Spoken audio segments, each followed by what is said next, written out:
नमस्कार, 10 की डिस्कवरी में आप सभी का बहुत बहुत स्वागत है। आपके साथ मैं हूं पूजा। कोरोना की नई नई वैक्सीन को अप्रूवल मिलता जा रहा है। अगस्त से दिसंबर तक देश को 216 करोड़ वैक्सीन की डोज मिलने का अनुमान है। लेकिन आज हम वैक्सीन नहीं बल्कि एक बाहुबली दवा की डोज की डिस्कवरी करेंगे। ऐसी डोज जो ट्रंप को दी गई थी और जिसने ट्रंप के मन से कोरोना का खौफ खत्म कर दिया था। आज की पहली डिस्कवरी में हम देखेंगे बाहुबली दवा, कोरोना होगा हवा। आज की दूसरी डिस्कवरी में देखेंगे कॉकटेल डोज का फॉर्मूला। आज की तीसरी डिस्कवरी में हम आपको दिखाएंगे WHO की सुपर स्प्रेडर रिपोर्ट। तो सबसे पहले देखते हैं कोरोना के वायरस को ढेर करने वाली इंटरनेशनल दवा की ये discovery.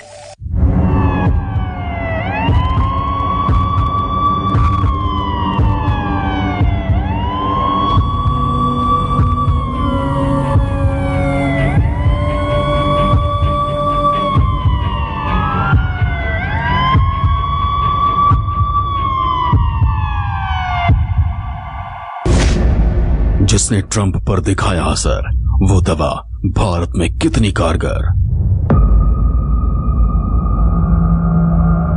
I went in, I wasn't feeling so hot, and within a very short period of time they gave me Regeneron. It's called Regeneron. America से बाहुबली दवा आई, तय हो गई वायरस की। ये हम यहाँ डोनाल्ड ट्रंप को याद कर सकते हैं। उनको दी गई थी और वो तीसरे ही दिन अपने ऑफिस में आ गए थे। कोरोना पर कॉकटेल का कहर, अब काबू में रहेगी लहर।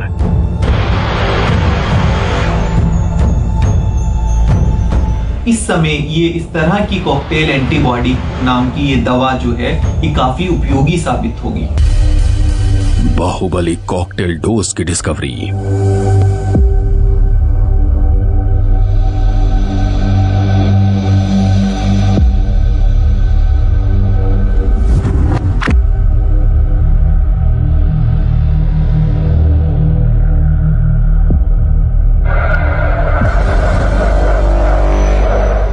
ये वो वक्त था जब अमेरिका में कोरोना से इतनी मौतें हो रही थी कि लाशों को दफनाने के लिए जगह कम पड़ने लगी थी। लेकिन इतने घातक वक्त में भी तब के अमेरिकी राष्ट्रपति डोनाल्ड ट्रंप बिना मास्क के घूम रहे थे।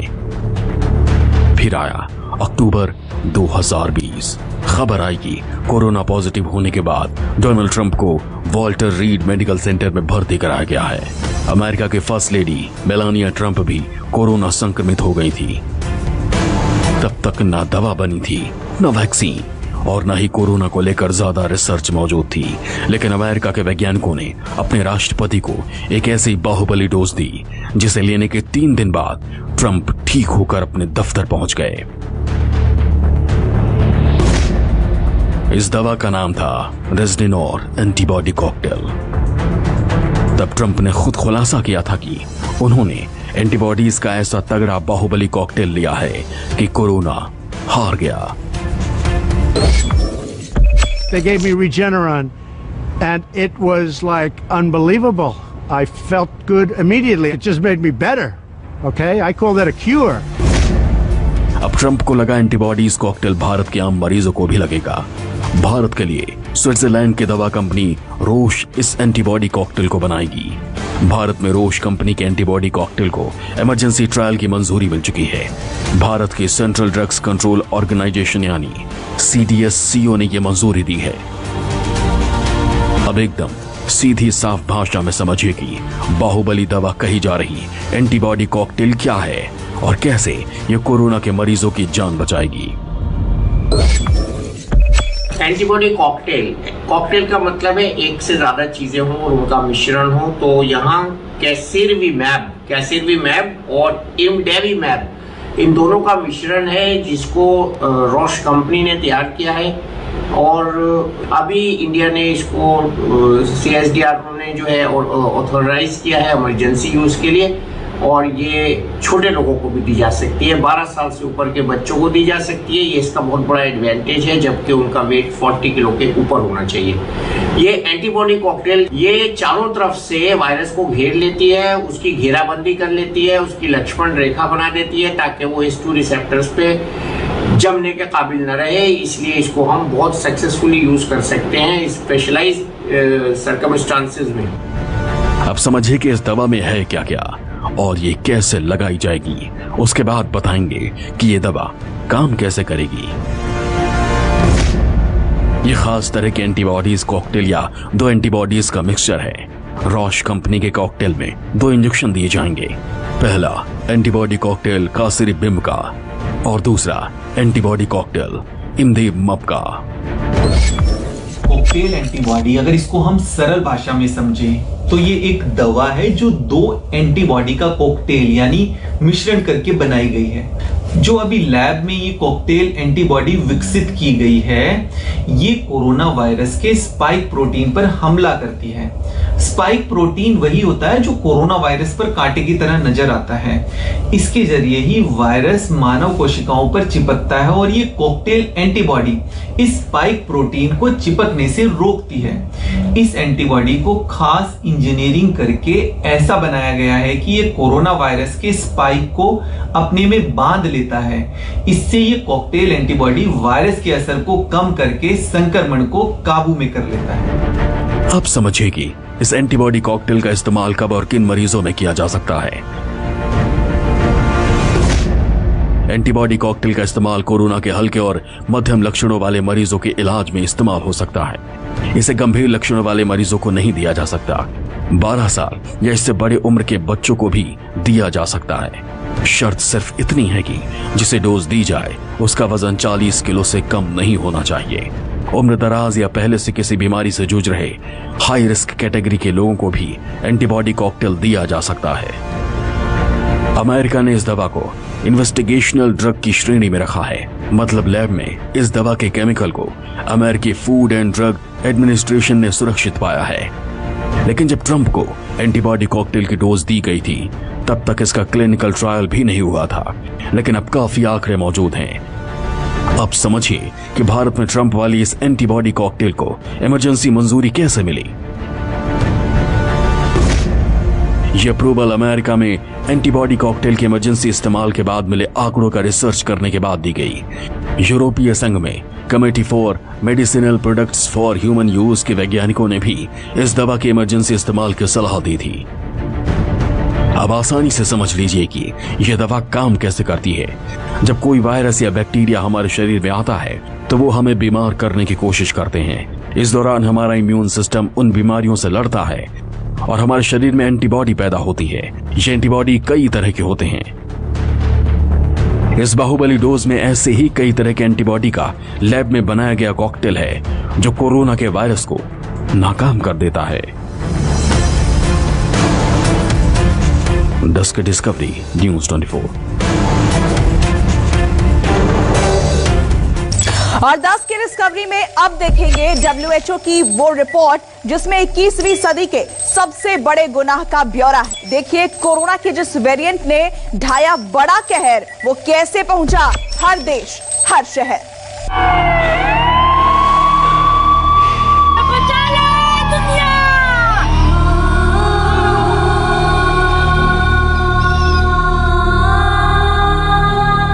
लोग मर रहे हैं, कोई ऑक्सीजन देने को तैयार नहीं है।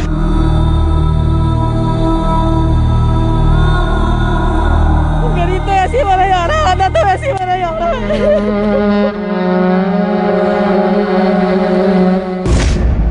पहली लहर पर किया प्रहार, दूसरी में क्यों मचा हाहाकार।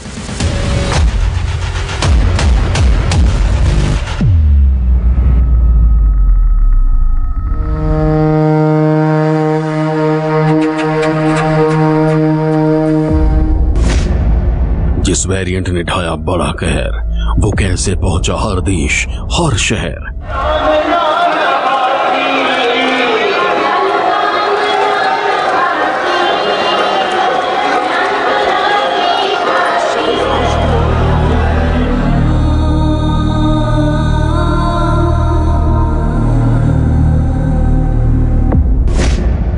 आज खुलेगा सबसे बड़ा राज, किसकी गलती से डूबा जहाज।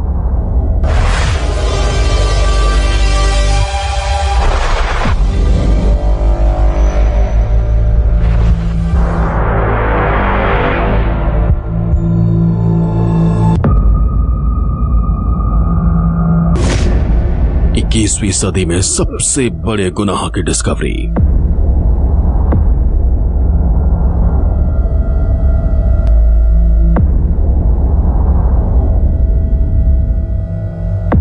विश्व स्वास्थ्य संगठन यानी WHO ने अपनी सबसे नई रिपोर्ट में वो सच बता दिया जिसने हिंदुस्तान में हाहाकार मचा दिया है। WHO की रिपोर्ट में कहा गया है, भारत में कोविड-19 के मामलों में बढ़ोतरी के लिए कई संभावित कारण हैं। सबसे बड़ी वजह रही विभिन्न धार्मिक और राजनीतिक कार्यक्रमों में जुटी भारी भीड़। इस भीड़ ने कोरोना को बेकाबू कर दिया। मार्च की शुरुआत में ही स्वास्थ्य विशेषज्ञों ने सरकार को चेतावनी दे दी थी, सबको बता दिया था। देश में एक नया और ज्यादा संक्रामक कोरोना वायरस वेरिएंट तेजी से पैर फैला रहा है। बिना मास्क लगाए लाखों लोगों के एक जगह पर इकट्ठा होने जैसी घटनाएं खतरनाक साबित हो सकती हैं। लेकिन कोरोना की पहली लहर कमजोर पड़ते ही देश में कोरोना प्रोटोकॉल भी कमजोर पड़ने लगा। एक के बाद एक ऐसे कई वाक्य हुए जब हजारों नहीं लाखों की भीड़ जुटने लगी। विश्व स्वास्थ्य संगठन ने साफ साफ लिखा है, भारत में इतने बुरे हालात कभी नहीं बनते अगर कोरोना काल में हजारों की भीड़ न जुटती। अब सवाल यह है कि वो कौन कौन से इवेंट थे जो कोरोना के सुपर स्प्रेडर बन गए।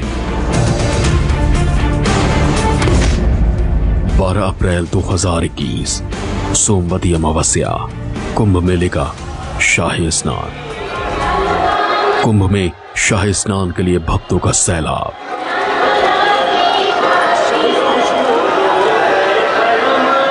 कुंभ मेले की शुरुआत से ही आशंका जताई जा रही थी कि यह कोरोना का सुपर स्प्रेडर बन सकता है।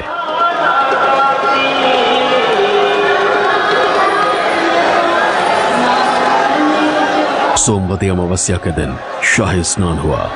इस पर्व पर 30 लाख से ज्यादा लोगों ने यह सोचते हुए गंगा में डुबकी लगाई कि ऐसा करने से उन्हें मोक्ष मिलेगा।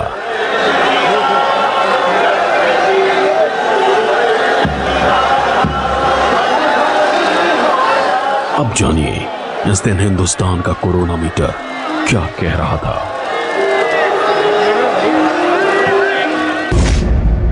भारत में कोरोना के 1,68,000 नए मामले सामने आए।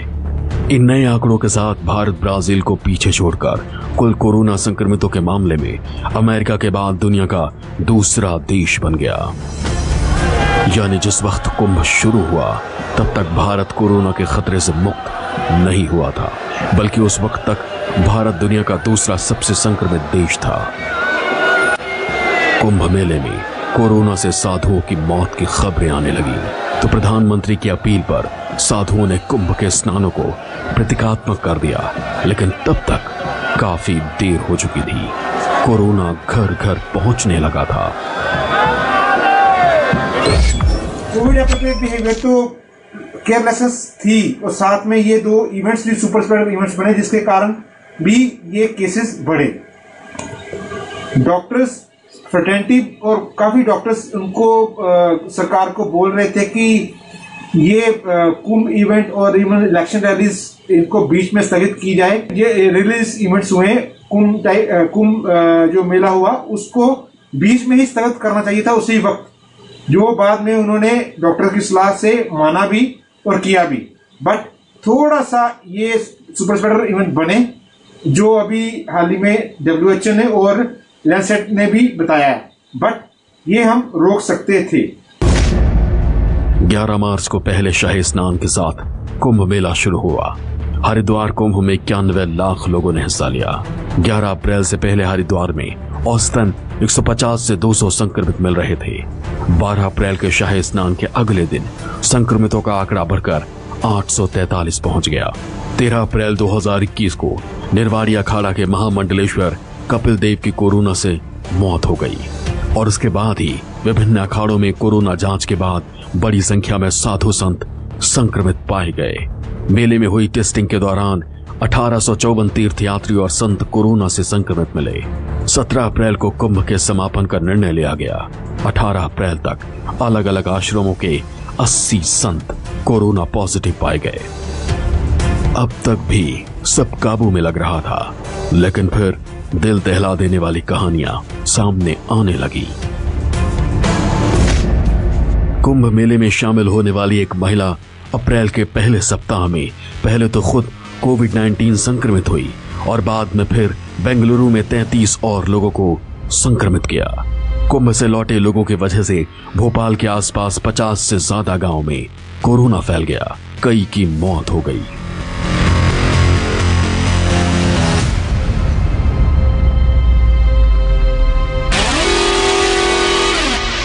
WHO ने अपनी रिपोर्ट में यह भी लिखा है कि कोरोना का कौन कौन सा वेरिएंट सुपर स्प्रेडर इवेंट्स की वजह से बेकाबू हो गया।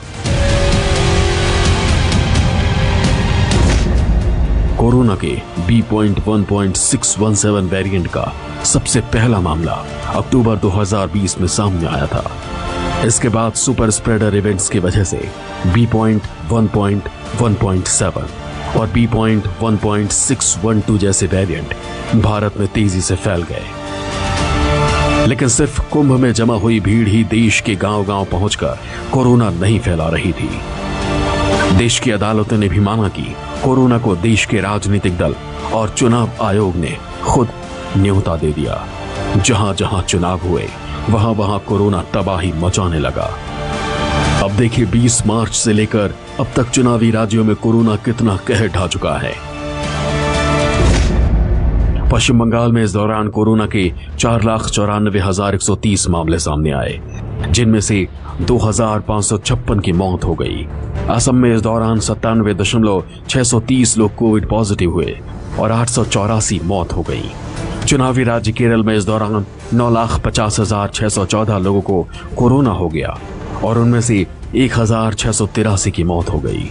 तमिलनाडु में 20 मार्च के बाद 6,35,035 लोगों को कोरोना हो गया, 4,186 लोगों की जान चली गई। अब देखिए अकेले पश्चिम बंगाल के चुनावों में कितने नेता, चुनाव अधिकारी और उम्मीदवार कोरोना की भेंट चढ़ गए। 11 मई पश्चिम बंगाल चुनाव से लौटे इलेक्शन ऑब्जर्वर रामेश्वर पांडे की कोरोना से मौत हो गई। चुनाव के बाद जब वो वापस लौट रहे थे तभी से उनकी तबीयत बिगड़ गई थी। जांच में वो कोरोना पॉजिटिव निकले। इससे पहले 28 अप्रैल को देर रात बीजेपी में शामिल हुए टीएमसी के तेहट्टा सीट से एमएलए गौरी शंकर दत्ता की कोरोना संक्रमण से मौत हो गई। 26 अप्रैल को मालदा के वैष्णव नगर से निर्दलीय उम्मीदवार समीर घोष की मौत हो गई। 25 अप्रैल को खरदह से टीएमसी उम्मीदवार काजल सिन्हा की कोरोना से मौत हो गई। काजल सिन्हा की पत्नी नंदिता सिन्हा ने चुनाव आयोग के खिलाफ हत्या का आरोप लगाते हुए शिकायत तक दर्ज करवा दी थी। 17 अप्रैल को मुराराई सीट से टीएमसी के विधायक अब्दुर्रहमान की कोरोना की वजह से मौत हो गई। 16 अप्रैल 2021 को जंगीपुर विधानसभा सीट से चुनाव लड़ रहे रिवोल्यूशनरी सोशलिस्ट पार्टी के उम्मीदवार प्रदीप कुमार नंदी की कोरोना से मौत हो गई। 15 अप्रैल 2021 को शमशेरगंज विधानसभा क्षेत्र से कांग्रेस प्रत्याशी रिजाउल हक की मौत हो गई। पहले 5 राज्यों में चुनावों में ताबड़तोड़ रैलियां, फिर पंचायत चुनाव और चुनाव जीतने के बाद का जश्न। इनमें से हर हरकत ने कोरोना की दूसरी लहर में बारूद भर दिया। फरवरी के आखिरी हफ्ते में जब चुनाव आयोग ने मतदान की तारीखों का ऐलान किया तब पश्चिम बंगाल में कोरोना के रोजाना 200 से कम पॉजिटिव मामले आ रहे थे। आखिरी चरण तक पहुंचते पहुंचते रोजाना आने वाला ये आंकड़ा करीब 900% तक बढ़कर 17,500 के ऊपर पहुंच गया। 2 मार्च 2021 को पश्चिम बंगाल में कोरोना पर इतना नियंत्रण हो चुका था कि एक भी व्यक्ति की इससे मौत दर्ज नहीं की गई। ठीक 2 महीने बाद मतगणना के दिन 2 मई 2021 को कोरोना से मरने वालों की तादाद 100 पार कर गई। पंचायत चुनाव के दौरान 700 से ज्यादा शिक्षकों की मौत हो गई। 99 प्रधान प्रत्याशियों की मौत हो गई। लेकिन भारत में सुपर स्प्रेडर इवेंट बंद नहीं हुए। नतीजा ये हुआ कि राज्यों को लॉकडाउन लगाना पड़ा और सबसे बड़े धार्मिक स्थलों में से एक वैष्णो देवी के दरबार में कोरोना के बाद कैसी त्राही त्राही मची है। कोरोना महामारी का असर माता वैष्णो देवी की यात्रा पर भी पड़ा है। हम इस समय मौजूद हैं धर्मनगरी कटरा में। यहाँ पर बेहद कम श्रद्धालु जो है वो माता वैष्णो देवी के द्वार आ रहे हैं, क्योंकि लगातार जिस तरह से पूरे देश की बात की जाए तो लाखों की संख्या में रोजाना कोरोना संक्रमित मरीज सामने आ रहे हैं। जम्मू कश्मीर में भी ये आंकड़ा हजारों को पार कर चुका है। बेहद कम श्रद्धालु आपको यहाँ पर देखने को मिल रहे होंगे। पहली बार ये ऐसा आपने देखा है कि यहाँ पर श्रद्धालु नहीं है? हाँ जी, पहली बार देखा है कि ऐसे श्रद्धालु नहीं है। ठीक है, अच्छा लग रहा है, पर संगत होती तो और भी ज्यादा अच्छा लगता, टेस्ट हुआ आप सबका? सब कुछ टेस्ट हुए, 3 बार करवाए, तीनों बार भगवान की दया से बहुत बढ़िया रहे, माता की दया से। यात्री नहीं आ रहे हैं सर, कोविड-19 की वजह से बहुत प्रॉब्लम आ रही है। पहले हूँ भी खाली आए उपरा, ऊपर भी नहीं है भीड़, कोई जो श्रद्धालु कोई नहीं मरा है, बेहद कम है। अब 20-25 आदमी गए सारा दिन दे। 10 की डिस्कवरी न्यूज़ 24।